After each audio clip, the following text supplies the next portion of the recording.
आगे हमारा अगला टॉपिक है देसी बैंकर्स। ग्रामीण साख के लिए हमारा अगला महाजन के बाद जो है अगला जो बोर्ड पर द्वारा प्रिस्क्राइब सिलेबस में हमारे है वो देसी बैंकर्स। इस पे भी अक्सर क्वेश्चन आते रहते हैं, लॉन्ग क्वेश्चन और शॉर्ट क्वेश्चन दोनों आते हैं, तो इसको हम अच्छे से समझ लेंगे कि देसी बैंकर है क्या। देसी बैंकर मूलतः महाजन से अगली कड़ी है। जैसा कि महाजन हम लोग ने पढ़ा, साहूकार महाजन वो सिर्फ अपने धन को उधार देता था, लेकिन देसी जो बैंकर होते हैं ये जमाए भी स्वीकार करते हैं और ऋण देते हैं और हुंडियों में लेन देन करते हैं। इस तरह का इनका जो है कॉन्सेप्ट, यानी कि ये आगे की कड़ी है। और देसी बैंकर के बाद जो आधुनिक बैंकिंग आता है, जो आज व्यापारिक बैंक हमारे वाणिज्यिक बैंक दिखते हैं जिस रूप में, वही चीज़ उस स्वरूप में। तो देसी बैंकर्स के कार्यों की बात करें तो इसको दो तरह के कार्य करते हैं ये। एक तो बैंकिंग कार्य करते हैं, दूसरे गैर बैंकिंग कार्य करते हैं। जैसा कि हमने महाजन वाले में पढ़ा था कि जो उनका बैंकिंग यानी कि ऋण देने वाला काम था, बैंकिंग कार्य था, वो उनका सहायक कार्य था और मुख्य व्यवसाय उनका कुछ और था।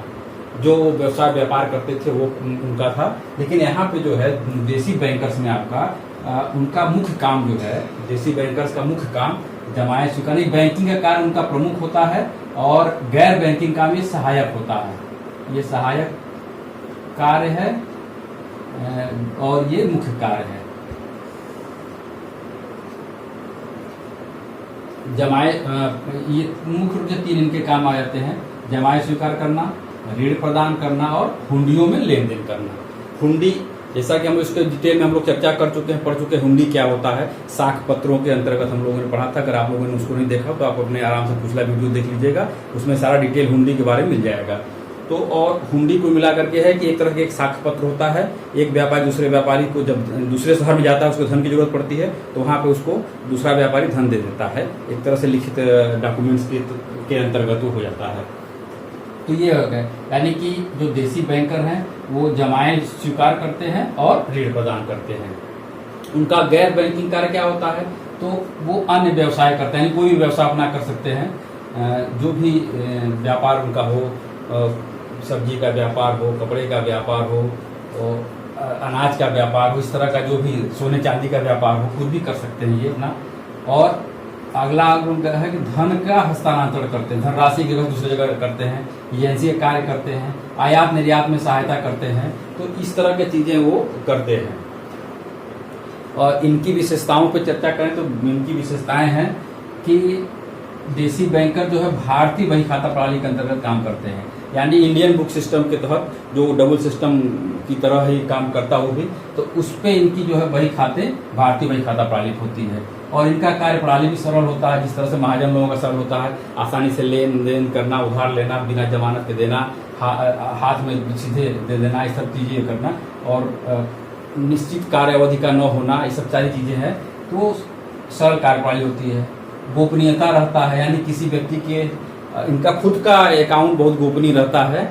और ऋण जो लेता है उसकी प्रतिष्ठा को बनाए रखने के लिए का भी कार्य करते हैं। और इनके ऋण का ब्याज दर बहुत ऊंचा होता है। कार्य प्रणाली में भिन्नता होती है, यानी कि विभिन्न तरह के, यानी कि एक ही शहर में 2, 3, 4 जो भी देसी बैंकर्स हैं जो बैंकिंग काम कर रहे हैं, उनकी कार्य प्रणालियों में एक रूपता नहीं होती है, एक रूपता का अभाव पाया जाता है। किसी के यहाँ कोई ब्याज दर है, किसी के यहाँ कुछ ब्याज दर है, वो कार्य प्रणाली में एक रूपता नहीं, भिन्नता रहती है। या यहाँ इतने नहीं, ये खुद एक बैंकर जो है अपने ऋण, एक ऋणी के लिए कुछ शर्तें रखता है और दूसरे ऋणी के लिए कुछ और शर्तें रखता है। इस तरह की चीजें आती है।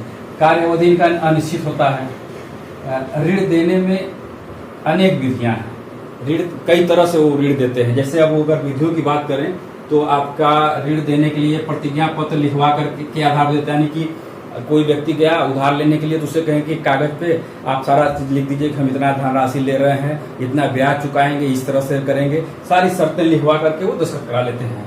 प्रतिज्ञा पत्र गिरवी रख करके देते हैं ऋण। गिरवी से आशय होता है कि कोई व्यक्ति अपना बहुमूल्य वस्तु लाता है और देसी बैंकर के पास उसको रख देता है गिरवी के तौर पे, और वो उसके बदले में उसको धनराशि देते हैं। जो वस्तु रखी जा रही है उसकी जो मार्केट वैल्यू होता है उस पे 50% या बहुत देंगे तो 70% तक, यानी 50 से 70% के बीच के धनराशि देते हैं। यानी कि 1000 के वस्तु ला करके रखते हैं तो आपको 500 रुपये दे देंगे। तो ये होता है गिरवी रख करके देना। यानी जब आप उसका धनराशि मूलधन और ब्याज चुकाएंगे तो वो आपकी वस्तु वापस कर देंगे। फिर आगे आता है बंधक रख करके। बंधक से आशय है कि इसमें एक ही अंतर, हाँ, बंधक से आशय यह है कि जैसे आपका मकान है, आपका जमीन है, आपका खेत है, इस कोई वस्तु तो नहीं, किसी जैसे ट्रैक्टर है उसको बंधक बना करके आप उसके पेपर को, यानी कि उसका जो खासतौर से जमीन और मकान के लिए होता है, यानी जो अचल संपत्ति होती है उसको बंधक रखा जाता है। उसके रजिस्ट्री कायदे से उसको न्यायालय में जा करके उसका लिखा पढ़ी हो जाता है और वो पेपर उधार देने वाले के पास रहता है। जब आप उधार चुकाएंगे तब वो पेपर उनको दिया जाता है। इस तरह से उसको बंधक, यानी कि ओनरशिप मेरी रहेगी, यानी जो ऋण दे रहा है ओनरशिप उसका रहेगा, लेकिन कार्य आप उस पर करते रहेंगे। गिरवी में क्या होता है, वस्तु हमारे पास रख दी गई, जब आप चुकाएंगे तब आपको वापस मिलेगा। तो ये मुख्य रूप से ये अंतर है गिरवी और बंधक में। गिरवी यानी वस्तु साहूकार के पास रख दी जाती है, यानी देसी बैंकर के पास वस्तु दी जाएगी। बंधक में क्या है कि वस्तु तो बंधक रख दी गई है, उसका ओनरशिप रख दिया गया है, लेकिन आप उस पर काम कर सकते। खेत है, आप खेत जोत बो सकते हैं, मकान में आप रह सकते हैं, लेकिन अगर आप नहीं चुका पाते हैं तो उसको जो है हम पूर्व करा सकते हैं, उस पर अपनी मालिकाना हक बना सकते हैं। तो ये चीजें हो गई। आगे आता है दस्तावेज या तमस्सुक।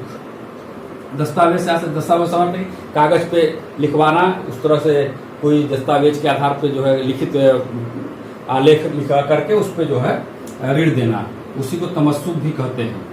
आगे है आपका टिकट बही। टिकट बही से आता होता है अपने बही में साहूकार जो अपना बही रखता है, देसी बैंकर से एक बही खाता रखता है, उसमें उसने धनराशि लिखी और जो ऋण ले रहा है ऋणी से वो टिकट लगवा करके उस पर दस्तखत करा लेता है, इसलिए उसको टिकट बही कहते हैं। और ये एक तरह से न्यायालय में मान्य होता है, यानी कि वो पूरी बही, यानी कि अगर कोई व्यक्ति जो उधार लिया है पैसा नहीं चुकाता है तो उसके खिलाफ न्यायालय में जाया जा सकता है। तो एक न्यायिक साक्ष्य के रूप में होता है टिकट बही। फिर आगे आपका है खंदी है, किस्त, रहती या रुजाही। ये सारे जो शब्दावली हैं आपके मध्यकालीन भारत के हैं, कुछ जैसे अरबी भाषा में चीज़ें हैं जो उस समय की बोलचाल में भी आती रहती रही है।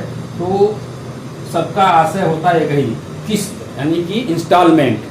तो कुछ लोन ऐसे दिए जाते हैं जिसका पेमेंट आप जो है इंस्टॉलमेंट में कर सकते हैं, थोड़ा थोड़ा टुकड़ों में भुगतान आप कर सकते हैं। तो उसमें क्या होता है कि मूलधन प्लस ब्याज मिला करके एक अमाउंट तैयार हो जाता है और उसको किस्त बांट दिया जाता है, वो उस चीज़ की चीज़ें हो जाती हैं।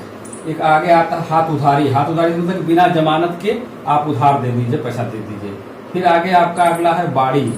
बाड़ी से आशय है बाड़ी। इसमें अनाज उधार दिया जाता है। मान लीजिए कोई साहूकार है, उसके और किसी के पास खाने के लिए अनाज नहीं, तो वो उससे उधार लेता है और उस अनाज के लिए ये शर्त हो जाती है कि आप डेवढ़ी बाड़ी या सवैया बाड़ी। डेवढ़ी का मतलब 1.5 गुना, यानी कि 1 किलो आप अनाज ले जा रहे हो तो 1.5 किलो वापस करोगे, या सवैया बाड़ी यानी कि 1.25 किलो। तो इस तरह से होता है बाड़ी का, नहीं कि डेवढ़ी बाड़ी या सवैया बाड़ी, यानी कि 1 का 1.5 या 1 का 1.25, इस तरह से एग्रीमेंट तैयार हो जाता है। इस तरह की ये हमारी ऋण देने की विधियां हैं, देसी बैंकर्स के ऋण देने की विधियां हैं। प्रतिज्ञा पत्र के आधार पे, गिरवी रख करके, बंधक रख करके, दस्तावेज या तमस्सुक लिखवा करके, टिकट बही पर दस्तखत करवा करके, खंदी, किस्त, रहती या रुजाही यानी कि इंस्टॉलमेंट में चुकाने की बात करके, या हाथ उधारी दिया जाता है, या बाड़ी मतलब अनाज के लिए। तो ये आपकी विधियां आ गई। अब आगे हम लोग बढ़ते हैं और बात करते हैं कि देसी बैंकर्स के गुण क्या हैं। अब किसी का गुण या विशेषता एक ही मिलता जुलता नहीं, कि जिसके अंदर जो भी विशेषताएं होंगी वो उसका गुण होता है। तो आप ये सब सारी चीज़ों को उसमें लिख सकते हैं कि जो जो विशेषताएं वो गुण में लिखा जा सकता है। आगे आपका उसी में कुछ और आगे बढ़कर करते हैं कि इसके गुण में है कि वैधानिक औपचारिकताओं का अभाव, यानी कि इसे आज वर्तमान में लोन लेने जाएंगे तो आधुनिक जो बैंक है वो तमाम तरह के नियम कानून की बात करते हैं और तमाम तरह से एग्रीमेंट करवाते हैं, लेकिन जो देसी बैंकर्स है वो किसी कानूनी कार्रवाई का उसके अभाव पाया जाता है, कुछ नहीं, आप आसानी से उससे उधार ले सकते हैं। उदार ऋण नीति का पालन करते हैं, उदार ऋण होता है इनका, किसी भी को भी बिना जमानत के, बिना उसके दिया जा सकता है, बिना बैंकिंग नियमों के पालन के दिया जाता है।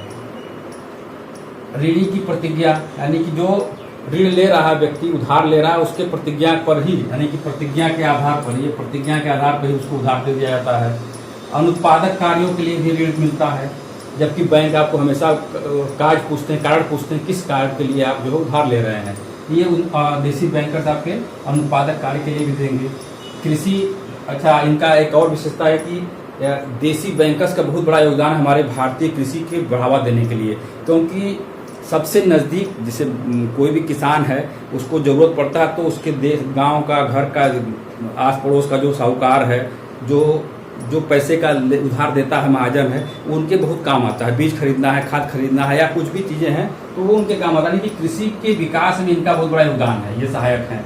कुटीर उद्योग के लिए विकास में सहायक है। ग्रामीण क्षेत्रों में जो छोटे छोटे जो शिल्पकार होते हैं उनको धन की जरूरत पड़ती है तो वो देते हैं और वो उससे कच्चा माल लाते हैं और अपना माल तैयार करते हैं। इतना नहीं, ये तो यहाँ तक सुविधा देते हैं देसी बैंक, उनके तैयार माल को खरीदने का काम करते हैं। तो इस तरह से एक कृषि और कुटीर उद्योग दोनों को ग्रामीण क्षेत्रों में बढ़ावा देने का काम देसी बैंकर्स ने किया।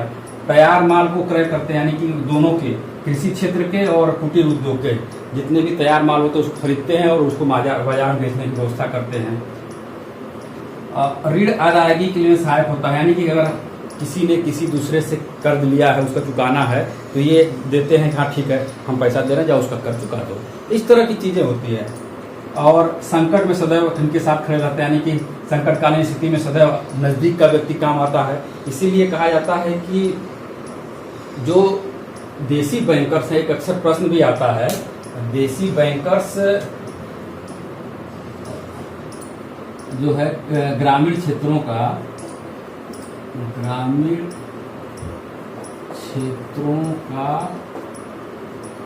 अंतिम ऋणदाता है। यानी कि जो आपका देसी बैंकर्स है वो ग्रामीण क्षेत्र में अंतिम ऋणदाता के रूप में काम करता है। यानी कि जब ग्रामीण क्षेत्र का किसान, कुटीर उद्योग वाला व्यक्ति, शिल्पकार धन की जरूरत पड़ती है तो उसको सबसे पहले मदद मिलता है अपने लोकल देसी बैंकर्स से। तो इस तरह की चीज़ें, कभी कभी बोर्ड परीक्षा में इस तरह क्वेश्चन आ जाता है कि एक व्याख्या करिए देसी बैंकर्स ग्रामीण क्षेत्रों के अंतिम ऋणदाता के रूप में।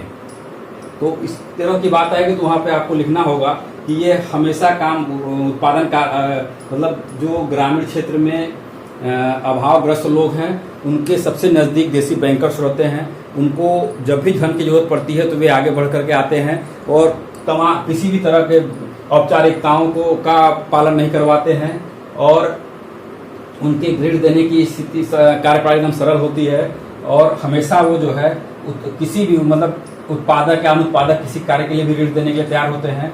वो यहाँ तक कि सीधे हाथ उधारी का भी बात करते हैं और इस तरह से संकट के समय हमेशा उनके सहायक के रूप में खड़े रहते हैं। तो कुल मिलाकर के ये देसी बैंकर्स की विशेषताएं होती हैं। ठीक है, माना कि देसी बैंकर्स अंतिम ऋणदाता के रूप में काम करते हैं ग्रामीण क्षेत्रों में, लेकिन इसके बावजूद भी देसी बैंकर्स के अंदर बहुत बुराइयां हैं, बहुत कमियां हैं और उन कमियों का जिक्र अब करना आवश्यक हो गया है। तो आइए उन कमियों की बात करते हैं। तो यहाँ पे देखिए लिखा है दोष में जो है ब्लड सकर्स, यानी कि खून चूसने वाले जो देसी बैंकर्स को आप जो कह सकते हैं कि खून चूसने वाले जो, ये भी आता है कि व्याख्या करिए देसी बैंकर्स खून चूसने वाले जो के रूप में। तो इसमें क्या है कि वो इतना इनका कपटपूर्ण कार्य प्रणाली होता है, इनका ब्याज दर इतना ऊंचा होता है और वो उनका खाता वही में इतना गोपनीयता रहती है कि जो ऋणी होता है उसी में ग्रस्त रहता है, उसके जो है वो उसका पीढ़ी दर पीढ़ी उसी को ऋण चुकाने में ही खप जाती है। तो इस तरह की चीज़ें हैं, यानी कि इनको खून चूसने वाला जोक कहा जाता है। इनकी सबसे बड़ी कमी है कि कपटपूर्ण कार्य प्रणाली होती है, ऊंचा ब्याज दर होता है, इनकी और कमियां है कि हमेशा इनके पास पूंजी का अभाव रहता है। पूंजी कमी क्यों रहती है? क्योंकि इनके इसने भले ही जमा स्वीकार करने वाली बात है, लेकिन ये तमाम लोग जो है अभी महाजनी व्यवस्था से ऊपर नहीं उठ पाए हैं। नियमतः उनको तो लोगों से जमा लेंगे तो उनके पास धन आएगा और उसको उधार दें, लेकिन नहीं, ये अभी भी महाजनी प्रथा में चलते हैं और अपना ही धन उधार देते हैं। तो इस तरह से इनके पास पूंजी की कमी बनी रहती है। ऋणियों से बेगार लेना, यानी जब भी उनके घर कोई त्यौहार पड़ता, शादी विवाह पड़ेगा, कोई उत्सव होगा या कुछ इस तरह खेत में काम आ गया, तो अपने जितने ऋणी हैं उनको बुला करके उनसे बेगार लेना शुरू कर देते हैं। बेगार यानी कि बिना मजदूरी के काम कराते हैं।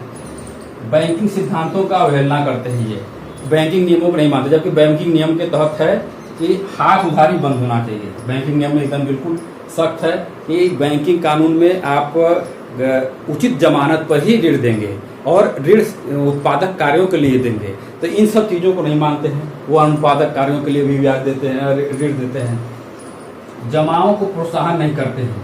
ये सदैव जो है हतोत्साहित करते हैं, यानी किसी के पास धन आया तो वो नहीं चाहेंगे कि उसका धन ले लें और उसको ब्याज दें, उसको प्रमोट करें। इस तरह की चीज़ें नहीं करते हैं, इसलिए इनके पास पूंजी कमी बनी रहती है। ये अपव्यय को बढ़ावा देते हैं। ये लोगों को उकसा करके उसको ऋण देते हैं कि तुम्हारे यहाँ शादी पड़ी है, खूब धूमधाम से करो, बर्थडे मनाओ और मुंडन कराओ। इस तरह के तमाम संस्कार जो हैं उसको करने के लिए बढ़ावा देते हैं, अपव्यय को बढ़ावा देते हैं। सट्टेबाजी को बढ़ावा देते हैं, यानी कि आसानी से ऋण देते हैं और व्यक्ति सट्टेबाजी खेलता है, उसमें अपने उसकी चीज़ें डूबने लगती हैं, लालच में जाता है, पैसा लगाता है और डूब जाता है। इस तरह से ये चीज़ें हैं। नियंत्रण का अभाव पाया जाता है, इसमें किसी तरह कोई संस्था इन पर नियंत्रण नहीं कर पाती है और इनका पारस्परिक सहयोग करवाने की जो देशी बैंकर्स हैं आपस में ही नहीं मिल पा करके एक नीति बना पाते कि सब लोग के कार्य प्रणाली में एक रूपता हो। तो इस तरह से ये तमाम कमियां उनके अंदर हैं, जिसके आधार पर कहा जाता है कि ये खून चूसने वाले जोक हैं, ब्लड सकर्स हैं। इतनी कमियों के बाद स्वाभाविक सी बात है कि ठीक है, अच्छाइयाँ थी लेकिन कमियां भी थी। अच्छाइयाँ कुछ हैं, कमियां ज़्यादा हैं। इसके कारण जो है आज के डेट में देसी बैंकर्स पतन हो गया है, या हैं, ऐसा नहीं है, आज भी हैं, लेकिन मजबूरी में लोग उनसे उधार लेते हैं। तो पतन के कारण क्या क्या हैं देख लेते हैं। तो वही जो कमियां वही पतन का कारण बन जा रहे हैं। यानी कि और कुछ चीज़ें और हैं, आधुनिकता के साथ साथ समय के साथ तमाम तरह की चीज़ें आई, जैसे कि बैंकों का स्थापना हो गया। तो बैंक जब जगह जगह खुल गए तो लोग बैंकों से जुड़ने लगे, उधार बैंकों से लेने लगे। सहकारी साख समितियां आ गई, ग्रामीण क्षेत्रों में सहकारी साख समितियां आ गई। बैंकिंग से क्षेत्र का विकास हुआ ग्रामीण क्षेत्रों में। इस तरह से तो इसके पतन के कारण में आगे पहला आ जाएगा कि सहकारी साख समितियों की स्थापना या बैंकों की स्थापना। ये जो है इनके देसी बैंकर्स से लोगों की दूरी बढ़ गई, क्योंकि वो ऑलरेडी उनसे पहले से ही दुखी थे, उनके नीतियों की वजह से। इस तरह से बैंक जब आया, सहकारी साख, उनको अवसर जब उनको विकल्प मिला तो तुरंत उस विकल्प को अपनाए।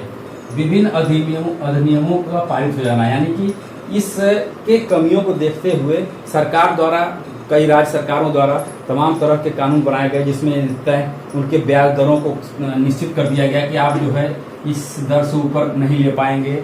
और तमाम अभावग्रस्त लोगों से, यानी कि जो गरीब तबके का है या समाज के सबसे निचले वर्ग से आता है, उनसे जो है आप अधिक ब्याज नहीं लेंगे, उनको अधिक लोन नहीं देंगे। इस तरह की चीज़ें कर दिया गया। और एक और कानून आ गया अगला कि भूमि हस्तांतरण प्रतिबंध लग गया, यानी किसी भी व्यक्ति का किसी भी हालत में आप जमीन उसका जो है अधिग्रहित नहीं करेंगे, उसके जमीन को कब्जा नहीं करेंगे।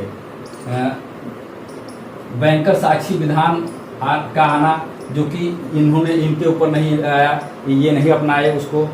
और आगे बढ़ते हैं तो आरबीआई और स्टेट बैंक ने इनकी सहायता करना नहीं किया, क्योंकि इनके कार्यप्रणाली को देखते हुए रिजर्व बैंक भी इनसे दूरी बना लिया था। मतलब इनके लिए तो चूंकि ये आरबीआई के नियमों को नहीं मानते थे और इसलिए जो है इनके सहायता नहीं करता था। सट्टेबाजी का अधिक हो जाना, ये लोग अपने जो धन आता था उसको सट्टेबाजी में लगाने लगे और ऋण देने का काम कर रहे थे। तो इस तरह से इनके पतन का कारण बना। और आगे और बढ़ते हैं तो सबसे बड़ी बात है, ग्रामीण जनता में धीरे धीरे आर्थिक स्थिति मजबूत होने लगी, सुधरने लगा, यानी ग्रामीण क्षेत्रों में संपन्नता आने लगी। और इस तरह से देसी बैंकर्स का पतन हुआ। अब कुछ और चीज़ें हैं जो देसी बैंकर्स में जो ये कमियां हैं उनकी चीज़ों को दूर कर, चूँकि चाहे जो भी हो, अंतिम ऋणदाता के रूप में तो ग्रामीण क्षेत्रों में ये कार्य कर ही रहे हैं। यानी कि जब कोई नहीं रहता है उस समय ये देसी बैंकर्स अंतिम ऋणदाता बन जाते हैं। तो ऐसे में इनका बहुत बड़ा रोल है वो भी। तो इसके सुधार के लिए कई उपाय किए गए, जिसमें आरबीआई द्वारा नियंत्रण स्थापित किया गया, अनिवार्य पंजीकरण किया गया इनका कि देसी बैंकर्स, आरबीआई ने एक कानून लाया कि आप सब लोग देसी बैंकर्स का पे नियंत्रण हमारा रहेगा और आपको रजिस्ट्रेशन कराना होगा, ब्याज दर को कम करना होगा, उनके ब्याज दरों में कमी लाई गई, उत्पादक कार्यों के लिए ही ऋण देना होगा। इस तरह की गाइडलाइंस आया कि आप जो है सिर्फ उत्पादक कार्य के लिए ऋण देंगे तो आपकी स्थिति अच्छी रहेगी। अनैतिक प्रवृत्तियों को त्यागें, उनको कहा गया कि भाई नैतिक मोरल रूप से जो कहा गया कि आप लोग जो है एक अच्छा कार्य कर रहे हैं, लोगों को ज़रूरत में मदद कर रहे हैं, तो आप जो है अनैतिक प्रवृत्तियों को त्यागें और मानवीय चेहरे को अपनाएं। ये बातें आई। फिर कार्य प्रणाली में एक रूपता लाया जाए, यानी कि जितने भी देसी बैंकर्स हैं और भी चीज़ें हैं तो वो सब एक कार्य प्रणाली अपने एक रूपता लाएं सुधार के लिए। अंकेक्षण कराएं, अपने खातों का ऑडिट करवाएं, आप समय समय पर उसको ऑडिट कराते रहें। जमाएं स्वीकार करें, जनता द्वारा जमाएं भरपूर स्वीकार करें ताकि आपको पूंजी का कमी जो बनी है वो पूंजी की कमी समाप्त हो जाए। साख पत्रों का प्रयोग करें जिससे कि विश्वसनीयता बनी रहे। साख पत्र बैंक, जिससे कि चेक का, आधुनिक बैंक चेक का यूज करते हैं, विनिमय विपत्रों का यूज होता है। इस तरह से जितने भी साख पत्र हैं उन सबों का प्रयोग करना शुरू करिए। गैर बैंकिंग कार्यों को समाप्त करिए, यानी कि आपको अब गैर बैंकिंग कार्य नहीं करने हैं, सीधे सीधे बैंकिंग कार्य खाली करिए। और कि आप आगे बढ़कर के कहा गया, सुधार में आया कि बैंकों के प्रतिनिधि के रूप में कार्य करिए, यानी जहाँ पे बैंक नहीं है वहाँ पे आप एक देसी बैंकर्स हैं, आप किसी बैंक से अटैच हो जाइए और उनके प्रतिनिधि के रूप में काम करिए, तो आप अच्छा काम करेंगे। आधुनिक बैंकों में विलय हो जाना चाहिए। अब आखिर फाइनल यह है कि अगर आप लोग नहीं करें तो अपने आप को आधुनिक बैंकों में विलय कर लीजिए। तो इस तरह की सारी सुधारात्मक उपाय हुआ। तो आज हम लोगों ने दो बातों पर, दो ग्रामीण क्षेत्रों के दो प्राचीन क्रेडिट देने वाले ऋणदाता रहे हैं, महाजन और देसी बैंकर्स, इन पे चर्चा किए। फिर आगे हम लोग इस तरह से चर्चा करते रहेंगे।